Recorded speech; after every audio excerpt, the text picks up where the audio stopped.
This is Lewis Hart for Boxing Social in association with Empire Fight Store and Forged Irish Stout. Delighted to be joined with two legends of the boxing game, Spencer Fearon and Colin Hart. Spencer, we're at Big Presser today. You're with Colin. How are we, mate? How's things? Listen, man, I came in here, no disrespect to Francis Ngannou or Anthony Joshua, but the person that's made my day is me seeing Colin. We grew up reading Colin Hart every Friday in the Sun newspaper with his column. We lived on that weekly, right? It was a religious thing for me. Get the Sun newspaper and the boxing news on a Friday, and be in the toilet reading it. That was it. That's the God's honest truth. So yeah, Colin Hart's a legend. How does that feel? Very flattering. He used to read me when he should have been doing his homework. Yeah, that's the truth. No, you were my homework. This is the God's honest truth. And do you know that Colin Hart's two favourite heroes growing up as a child was the legendary Joe Louis and also Jesse Owens? Did you know that? Yeah, you see? Let me tell you the story, right? Go on, tell him the story. When I was at school, right, it shows you what a memory I've got. I had three American heroes. Each one was black, and I ended up interviewing all three of them. One was Jesse Owens, as he said. The other was Sugar Ray Robinson, and the other one was Joe Louis. And I interviewed all three of them. And when I was a kid, they fascinated me. How was that to interview them all? They were great, absolutely. Well, it was, I hero worshipped them as a young kid at school. So you can imagine how I felt. I interviewed you because people forget. They think I only wrote about boxing, but for 31 years, athletics. I was the athletic correspondent of the Sun. I did 8 Olympics, Commonwealth Games, World Championships. So I was steeped in athletics. And I interviewed Jesse at the Munich Olympics because he went back to Germany, where of course in '36 he won 4 gold medals. Crazy. What a stat, mate. Listen to me, yeah? One of the biggest honours is when Colin Hart said, "How have you got that memory, Spence?" So I remember Colin Hart writing about me in the Sun newspaper, which was the biggest thing. I still got it framed in my house. So when I see someone like Colin, I bow humbly to these people because they kind of signaled the fact that when people called me the knowledge, because even as a young kid I've been deeply entrenched in historical value. But you ain't here to talk about that. But I had to call Colin Hart because I learned so much from this man as a child growing up, and I've got nothing but love and respect for him and his wife Cindy. So you know what I mean? Yeah. Thank you, Colin. Hey mate, my pleasure. Absolutely. I suppose we'll touch on why we are here. Anthony Joshua taking on Francis Ngannou. I suppose I'll start with you, Colin. You talked about sort of the historical events that you've covered. When you look at now, AJ taking on Ngannou, everything that's happening in Riyadh season in Saudi Arabia, how crazy is it to see sort of the state and the position that boxing is in now? Well, I could never visualise this. I mean, it was something which is happening because Saudi Arabia want to put themselves on the sporting map, and they realise if they're going into boxing to get global TV, it's got to be the heavyweights. So the heavyweights are reaping their reward because the Saudis want to be known throughout the world as a sporting nation. As you know, they've got football, they've got the World Cup coming, and so this is all part of it. That's it. And I suppose for you, Spencer, to see sort of how it is now, fast forward to go back to this time last year, are we surprised to see how much it's came on and how much it came together? No, because this is how it goes, is this. As my mother used to say, money makes friends and money breaks friends. But when you got money like how Saudi's got money, right? Similarly to, and we can go back because Colin can remember this, the apartheid system in South Africa. 1983, fighters were going out to South Africa to box. They were getting paid fantastically well in Sun City. right? Greg Page.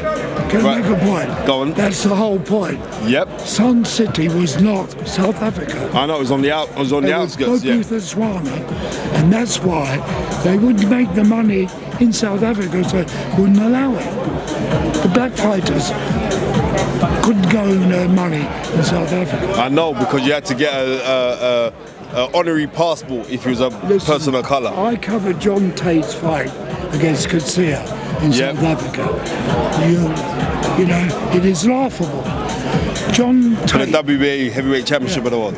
John Tate lived in the Johannesburg equivalent of Hampstead Garden suburb in London, Millionaires Row, right? Right. How did he get in there? You'll laugh at this. He was made an honorary white. Yeah. Can you believe that? I know. And that's how he got the fight in South Africa. Because Sol Kersner was the promoter, a South African promoter, and he had big influence with the government, and that's how that happened. So, you know, it's the way boxing is evolved now, with Saudi taking over the heavyweights. I mean, millions and millions. They've got untold millions. And now you can't blame, forget the political side of it, you can't blame fighters to earn that kind of money, which have changed their life and their families' lives forever. I suppose a question with that though, when it comes to fighting in Saudi Arabia and comparing it to other countries, Saudi Arabia can drum up purses that, other countries like the UK, they simply can't compete with that sort of money. Do you feel like there's a worry that the big fights and the big domestic fights will now be, we won't really see as many big fights in the UK or the countries like that? Is there a worry about that for you? There's a worry about it for me, and you've touched on a very good point. I think once the heavyweight situation is over in a year or so, they've all fought each other. I don't think the Saudis are interested in boxing. I think they're interested in heavyweights for the reasons I've already said, global TV. Right. And of course, they are alienating British fans. Just hypothetically, if Fury was to fight Joshua, it is the biggest fight in Britain I've ever seen. If it was held in Britain. But it should be held in Britain. But if it ever happens, it will be in Riyadh, almost certainly. I suppose from the point I made there, Spencer, how do you feel about that? How do I feel about it? I'm patriotic to our country. I'm going to be real, right? But then also, it's called prize fighting for a reason. And the prize is the financial rewards. If it was the case, then they'd all stay amateur. Yeah. So amateur, we say in the Latin of it, is for the love of. They will do that. They have to earn money, and to make someone like Anthony Joshua and Fury, for them two to end up clashing, they'd want to be financially rewarded and greatly financially rewarded. The rewards over here, they're gonna get 5 times abroad their prize fights. Go and earn it. Go get that prize. Hypothetically, if China decided they wanted to outbid the Saudis, It's game over. it'd all be over to China. Of course, yeah. And these guys have been made offers they can't refuse. But it's also another point I was thinking, do you feel like fighters' value may become overestimated in a way? Just using, X fighter might get, 1.5 million in Saudi Arabia, then, that's their one fight in there. When they come back, do you feel like there's a worry of value being overestimated in a way? Well, if you keep on winning, then you ain't gonna have a problem, right? If you don't, then you're shit out of luck. I mean, can you imagine somebody who's just earned 35, 40 million pounds comes to fight at the O2 and they say, well, there's $1.5 million for you. What's he going to say? You kidding me? I understand. I suppose just briefly touching on the main event, Spencer, AJ almost has everything to lose and almost nothing to gain in a big fight against Ngannou. How much AJ getting paid? I know, but in a competitive sense, yeah. I agree, but who else is there for Anthony Joshua to fight? You can't fight Deontay Wilder. You just lost to Parker.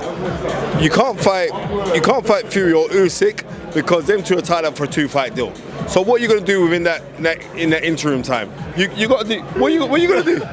What are you going to do? Listen, there is one fight that he could have. Go on. But nobody wants to know him. Yeah, who's that? Zhang.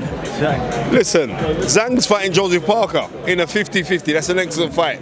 They're fighting on the undercard. Yeah. So what you listen? Yeah, what do you mean? Andy Joshua should leave Zhang and leave that man alone for now and listen, let Zhang, with his Chinese power, let him go and fight Joseph Parker. If he beats Joseph Parker, then you're validated. You're up now because you already beat Joe Joyce. Everyone thought Joe Joyce was going to be the guy. I am surprised over that win. And he got to 2 of them as well. Right? So I would say Zhang's kind of earned his right to be in the mix. Even better, you got a great fight now against Joseph Parker. If he comes out successful in there, we never know what could happen. They can possibly use that to try and move in Daniel Dubois, who's around as well, who got a fantastic win against Big Baby Miller.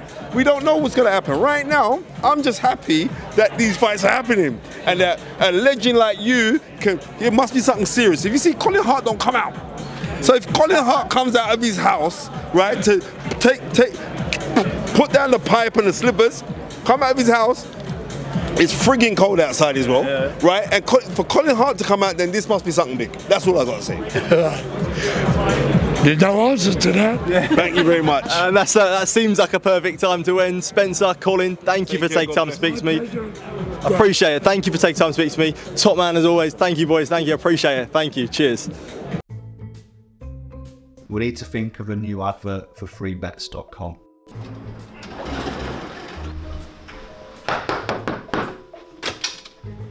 Get your best betting offers from freebets.com.